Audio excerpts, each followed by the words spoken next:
Well, hi, I'm State Representative Dan Christensen. Thank you so much for coming to our press availability today. We've got with us Representative Short and Representative Rodney on the House side. I'll let the Senator introduce his folks here in a moment. We've got, we're down into cutoff time.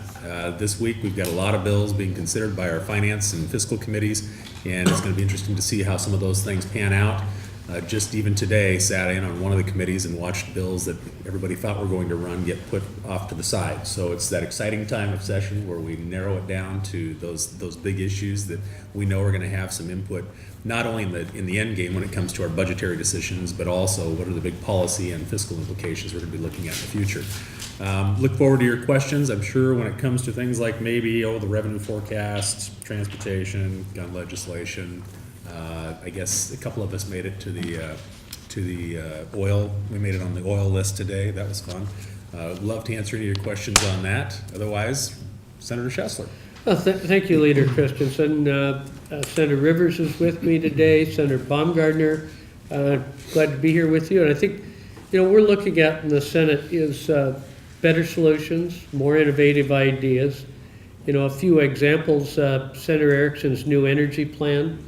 I think looks at some ways to solve more than one problem that we've saved. The CPR Act from Representative Sharon Brown looks at some economic development tools. Senator Hill's SMART program to protect taxpayers from spending increases, I think are innovative ideas. We look at transportation. We have all of the reforms out, and we'll be working on two of the reforms that went to Ways and Means today. They're scheduled for executive session. They should be moving as well. I think the revenue forecast was a positive step forward for the state of Washington this past week. I know it's disappointing for those that want to raise taxes, but it's good news for the rest of us. And I think we're looking at more accountability. We saw this week retired teachers collecting pensions while they're in prison for offenses with children. We want to be taking a look at that. So with that, we'll open it up.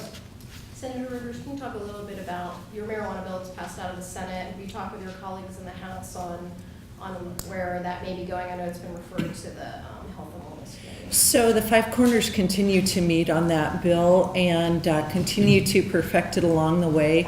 I have commitments from Representative Cody that it will be heard in the very near future and that she will exec it at her earliest possible opportunity. The governor's anxious to get this on his desk and to get it squared away so that we can implement policy that protects our kids, protects patients, and harmonizes the two initiatives. So do you have any sense of whether any of the parts of House Bill 2058, the old medical regulation proposal, are going to be melded into yours? I don't think so. 2058 is reflective of a time when we did not have a 502 market. And so on the when you look at first blush, you think, oh, let's just pick up all those pieces and put them back in. But the reality is they allow the maintenance of collective gardens and many of those, the farmers markets, those things that have been running amok. And so I commend the authors of that bill for that thinking. As I look more about implementation, I see that it's just not a possibility with the 502 market the way it is. The transportation package, how soon do you think you'll get the really controversial parts to the full Senate floor? I'm talking gas tax increase, poison pill, the sales tax portion. Essentially, my ulterior agenda is do we have 25 people within your own caucus signed on to that? Well, thank you for giving us your ulterior motives, John. No, I'm very optimistic that we're going to see the fiscal committee reforms go out of Ways and Means today, as I said. We're going to have rules on Thursday. So I think Thursday, very good chance you'll see a whole bunch of reform bills and revenue and the whole like come out. I think we're on track to put together a bipartisan package that can move forward. We're not holding back, we're moving ahead, we're negotiating every step of the way for not just 25, but more on everything. Okay. Senator Schessler, Democrats have said that they would like the policy not linked to the budget. Why were the two put together? Well, if you don't have the reforms, you can't buy near as many benefits for people that are trying to get around this state. If you take those savings off the table, we can't help with transportation needs in King County or Lincoln County for that matter. So you link those reforms and savings to the product, services that consumers need. Go ahead. I'd like to add to that. We have a credibility issue in our state, and I believe that this project, the package that's been put together, really strikes at the heart of that credibility issue. What we're saying to people is, look, we know that you've got some concerns about this. This is what we're doing for you. This is what you get in return. You get these reforms that make sure that your dollars that you're paying in gas tax really do go to infrastructure improvement. And I think that that's a key piece that's been overlooked. This isn't just about getting the votes from the governor's office, from the House, and from the Senate. This is about instilling belief in the people of this state that we value their hard-earned dollars as much as they do. And if I can, on the tails of that as well, as I want to thank you for bringing up the poison pill. It depends on which perspective you're coming from.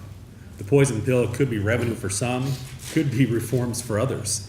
Let's make sure we're straight on that, because that's where the battle's been over several years. You guys we've talked about this before, but the public is very cynical and lacking in trust of a department that has had a lot of problems with transportation. And so when it comes to what is the biggest issue, I think similar to what happened in the operating budget a couple years ago, which you may see in a final vote on transportation. I can only speak, on what I'm seeing and what we may see in the House, but I think you're going to have people maybe on the more you're going to have certain members are going to be more inclined to vote for the reforms. Other members may be more inclined to vote for the revenue, and at the end of the day, see something coming together. Okay. What some of us think, what some refer to as a poison pill, some of us think was the sensible handcuffs. Yeah. We think it's a good policy if you're going to You watched 50 add. Shades of Grey over the weekend. Of no comment on that, John. Another question. What Who is else got the it? leadership's Yes, sir. response to talk by House Democrats that they're going to hold on to the transportation package until the clear stuff is figured out? Well, for 2 years, all we've heard from a lot of people here is that, where's your package? Where are your votes? So, now we have real reforms, real projects, and real revenue, and they're saying slow down. So which way is it? We've been told, we took a vote, you got to show us the vote. So now they run away from what they said they wanted. Democrats actually praised the package part of it and said that the gas tax even, they didn't seem to have a problem so much with. It was these reforms that you refer to as reforms, they refer to them as controversial policy changes. That seems to be the sticking point right there. Well, I think my colleagues here have been very clear that the public is very cynical and not trusting.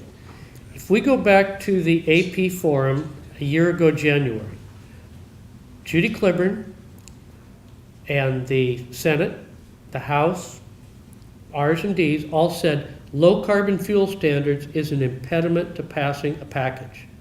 That's Tracy Ide, Judy Cliburn, not just our people. They said it's an impediment to passing a package.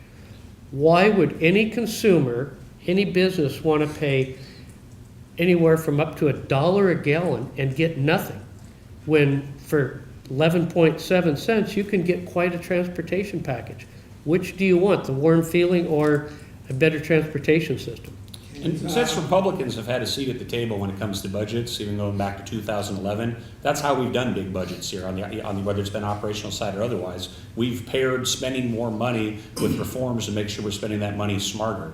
So it's not just about putting more money in a broken system, it's about fixing that system.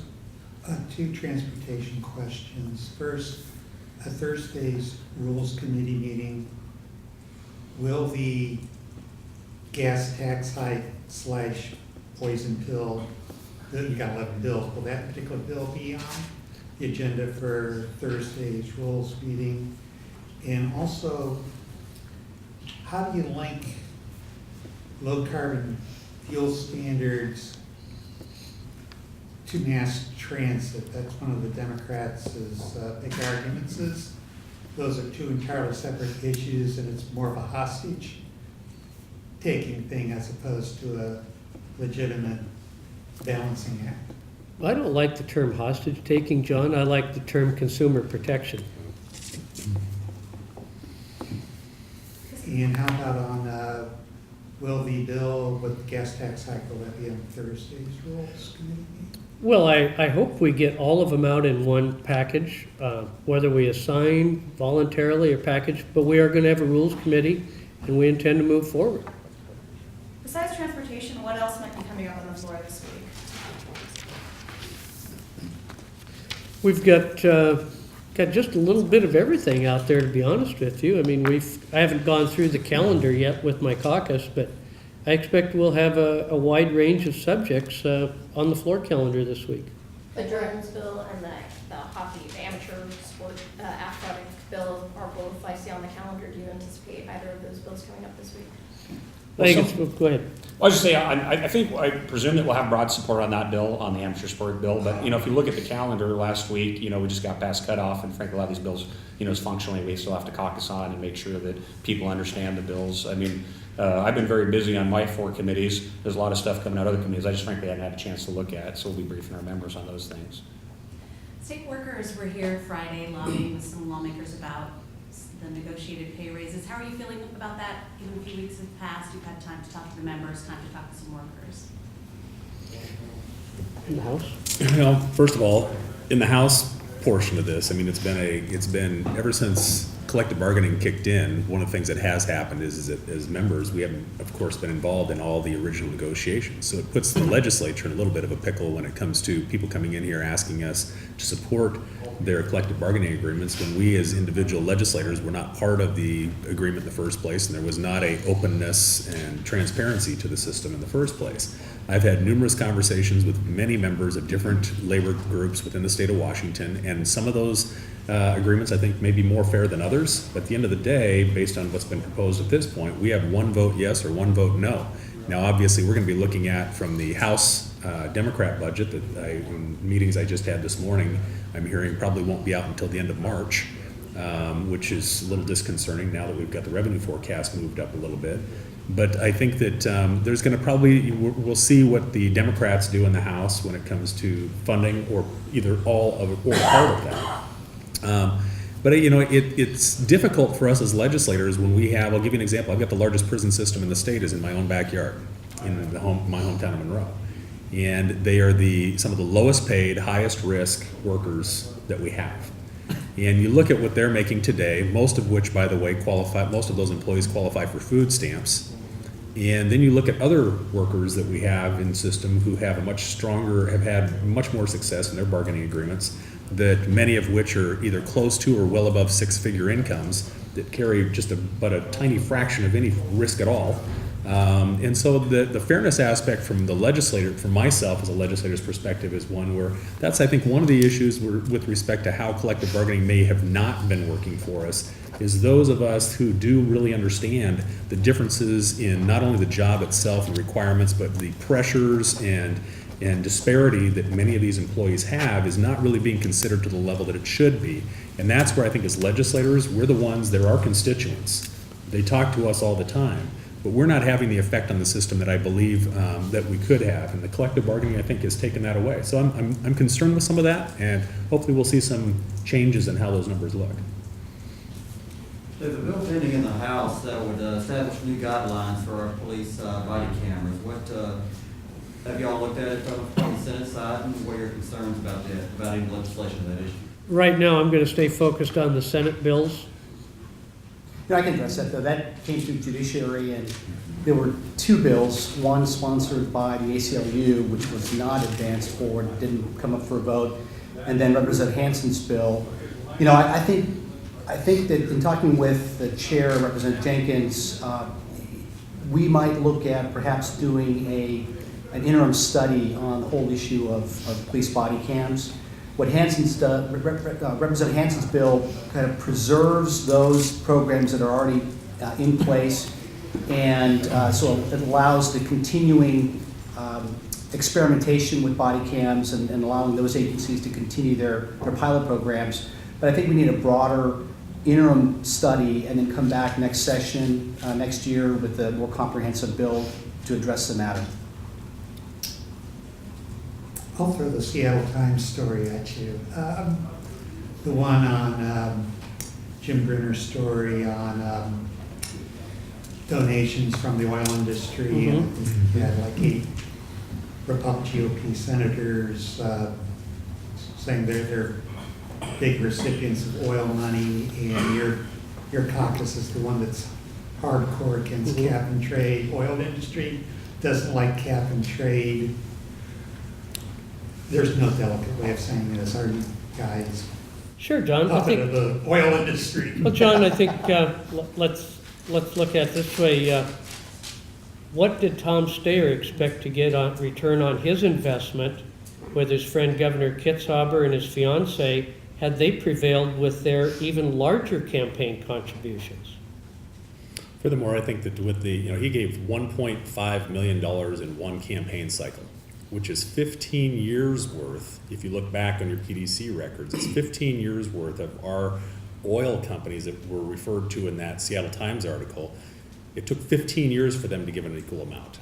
Furthermore, Oregon or Washington? just Washington, okay? The other thing too is that the companies we're talking about in Washington State are some of the top largest employers in Washington State that provide family wage jobs, great retirement programs, great health care, and they represent thousands of workers in the state of Washington, as compared to an individual 2 states away who decides to, his staff, by the way, with his $1.5 million he threw in here, is all campaign staff. And so there's a big difference there. And let's make sure that we're looking at that aspect of the story too, because while we, yes, of course, have people within the state of Washington that want to make sure that their jobs are held in the state of Washington, and the employees that are here in this state we want to keep in this state have an outside influence that has, in one fell swoop, in one day, wrote a check for 15 years worth of other companies that are here with thousands of employees. That's I think where the real story should be. Well, most of those candidates didn't win though, so how, whenever we ask about oil, does it suddenly go back to Steyer? Those people, a lot of them aren't even in office because they didn't win their campaigns. So, I mean, if having these oil donations if he has an impact, then why don't the oil donations have an impact? Well, I find myself wondering if that's a credit to the people of the state of Washington and a credit to the voters in those districts, that even though these millions of dollars were dumped in, or say tens of thousands of dollars per race were dumped in, the people of the state of Washington made a conscious decision to not support that candidate. It's a question of priorities for the people of this state. Do those candidates really represent what they care about and what they think is important? And I would submit to you, Melissa, that they do not. I think I was number 6 on the list as that I read this morning, but energy companies are important companies. There are 5 refineries here in the state, and having personally spent considerable time in Saudi Arabia, Iraq, and Venezuela, I can say I'd rather have energy companies grow here and grow jobs in American soil. So I think if there's a premise that somehow taking those donations affects votes, it doesn't. In 2011, I was the only Republican vote to get a bill out of committee in Ways and Means, which added further protections on oil coming in by ship in Puget Sound. And last year, I was lead sponsor on a bill that would extend the ship tax, barrel tax by oil by rail. So, it makes an interesting story, but they're important companies, it's important industry, and I frankly hope they grow here in the state. Well, I'd like to follow up on the policy itself on cap and trade since you brought it up. This is about the effects to Washington families. Whether you like it or not, and whether or not it's the oil industry, it's still one of the biggest pieces of a homeowner's budget, of a family's budget, is the gasoline that they pay. And when you look at all of the proposals that we're talking about down here, all of them affect, gasoline prices. And so when we look at that, whether it's cap and trade, low carbon fuel standard, or respectfully even a transportation budget, these things are going to have dramatic impacts on a family's ability to, provide for themselves, to get to and from work. So I think really that's the bigger issue. And getting back to your question too, with respect to how the campaign dollar, winning versus losing. What is really interesting, and I don't know if you've followed up on this, is when it comes to the oil companies who did give donations or campaign contributions, a lot of that money also went to Democrats. As compared to Mr. Steyer, I'd like any one of you to name any of us that got anything, that won, or even some that lost. They weren't Republicans that got the money. It was a very partisan effort by an out-of-state influence as compared to, where most of our refineries are actually located even in Democrat districts. And they were supportive of those Democrats in those districts. Representative Short, if Senator Brown's nuclear energy bills make it over to the House, what do you think their shot is before the committee you're on? Well, actually, I don't believe they'll come to the Environment Committee. I think they'll come to Technology, and I don't serve on that committee anymore. But I will tell you, I think there's some great ideas, and I think the technology is looking very promising. And if you're wanting, a lower carbon environment when it comes to energy, I think we're going to continue to see promise. So I'm looking forward to our bills coming over. When are the Senator Brown's nuclear bills, are they going to be showing up on the floor soon or much later? I hope they come forward soon, John. We just brought a bunch of bills out of rules last night or yesterday. We weren't able to caucus on them yet today, so we're building a calendar, and we expect to work hard next week to get a lot of legislation out. Senator Rivers, are you expecting with some of the marijuana legislation going through that there may be changes to some of the buffer zones and where certain retail outlets can locate? There also were some bills that dealt with where growers can locate, I know. Are you expecting changes to that? And would you support some changes to that? I do think that there are going to be some changes. I think as we get deeper into the issue, what we're finding is that the needs differ significantly from city situations to rural situations. I know that Representative Christensen has some concerns in his district, and so what we're trying to do is create a system that is respectful of where people are and where they live and how we allow production, processing, and actually retail sales to occur. At the same time, we have to also respect the local control aspect of marijuana sales and production, all spots along the way. So the discussions are ongoing and constant, it seems. I've said before, I'll say it again, marijuana is the gift that keeps on giving. There's no shortage of policy. I know that Senator Baumgartner. Probably in my 5 years in the legislature, these marijuana issues are the most complicated and complex issue we've dealt with. I mean, you have two citizens initiatives you're dealing with. You have market forces, healthcare forces, public zoning, local taxation. So I think we will be dealing with substantive marijuana policy probably for the foreseeable future. And if we get even a little bit of it solved this year, that would be a significant step forward. I was actually back in district yesterday and visiting marijuana-related constituents. I visited the state's biggest grow operation and marijuana retailers and medical retailer, to talk to some folks on the ground from what we're doing here, and it gave me even more respect for the hard work Senator Rivers is doing, just because of the complexity that it is. And so, if we solve even one of the big marijuana-related issues this year, that would be tremendous progress. We've all said the focus this year is in McCleary. What kind of talks are happening behind the scenes in McCleary? Any sort of progress that has been made, and any sort of bills that have been presented? What's education focused so far? Well, I think the good news is Senator Hargrove and Senator Hill are meeting regularly. I opened my office today so that they could meet there while things were going on the floor and afterwards. They're working nights, and the point is they're working together. We've got the same thing going on in the House. Senator Hunter. Sorry about that.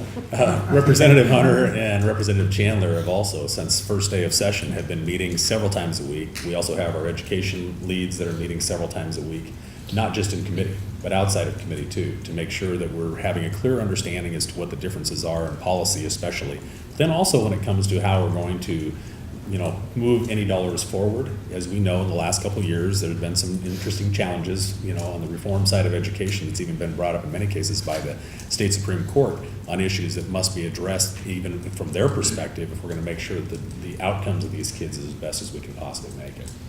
And of course, the education issue is more than just where you put the dollars and cents. You know, I very much, and our Caucus very much sees it as a growing our economy issue. That's why we're moving issues forward to try to make Washington State a more competitive place to do business, because, you know, we got to grow more jobs here. That's where education money comes from.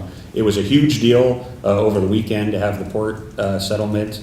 You know, while we did have growing revenue in this latest projection, I think if that had gone on much longer, we would have seen a dip, which directly gets at that school funding issue. So, you know, we will see things off of our Senate floor that help grow jobs and make our economy more competitive, and we think those are directly related to funding education. The other thing too, related to education that we're talking about as well, at least on the House side, is we're making sure that our K through 12 folks are also talking with our higher ed people. There are a lot of, as we know, chasms to cross once you graduate from high school and are ready to go to college that we may not be doing very well at. And so with respect to some of the policy decisions and the funding decisions we're making sure that we're having a lot of discussions with our higher ed folks on both sides of the aisle as well, to see how can we provide a better K through 12 education system that as they're coming out of high school, it makes them actually more ready to hit the ground, whether that's for college or technical schools or wherever it is. There's a nexus we've got to make sure is also in place there. Anybody else? Does part of that deal with increasing the amount the state actually pays for teacher salaries and reducing the amount that local districts are having to put forth for those expenditures? Well, those are definitely part of the dialogue that's taking place. You know, there's studies upon studies upon studies that many of us have seen over the course of several years as to what are the actual priorities. We know that when it comes to classroom sizes, for example, that up to about grade 3, we know that that's a great thing, and the outcomes in every single study we've seen says that that's probably in the top 2 or 3 issues that really helps those kids move to the next level. Once, however, you get into the later years of high school, and you're starting to prepare now for college, you know, we've got to make sure our math, for example, is up to standards. You know, we've got to make sure that these kids can actually, that are on the college-bound track, and they can actually pass those college placement tests. We're seeing record number of kids that are having to go through remedial education. That's another budget sucker. Let's be honest about it, is, you know, we already supplemented these kids to get to, you know, we've got these kids out of high school, but now in many cases, in a large percentage, we're having to then also deal with them on the remedial education in our colleges. And is there a better way to make that transition from high school into college, especially if they're not able to pass those placement tests, which are costing the taxpayers a lot of money, especially if they're going to the 4-year institutions, as an example. And Melissa, I'd like to offer up a perspective as a former educator myself, middle school math and science. You know, my teachers are coming to me and showing me their pay stubs where they're actually at the top of the pay scale, and their paychecks are declining because now they're paying more for their health care, and so they're bringing home significantly less money, and I'm not just talking a little bit. So I was really thrilled to hear Senator Hill say that he had built in the 3% COLA into the 4-year budget balanced budget. But I think that we also need to be presenting them with other options on healthcare now. I know that no one was more opposed to putting them in the PEB 3 years ago than me, fought that tooth and nail, but I'm in the PEB and I haven't experienced the kind of hurt in my healthcare that they're experiencing. So I think it's time to have that real candid discussion with them about how can we supply a good product for you at a more reasonable rate that's not going to put a bigger hurt on your paycheck. And so I think that there are a whole bunch of things that we're doing, looking at items to help teachers out. And it's not just teachers, it's paraeducators as well. And I think that we may see some good movement in having those discussions in this legislative session.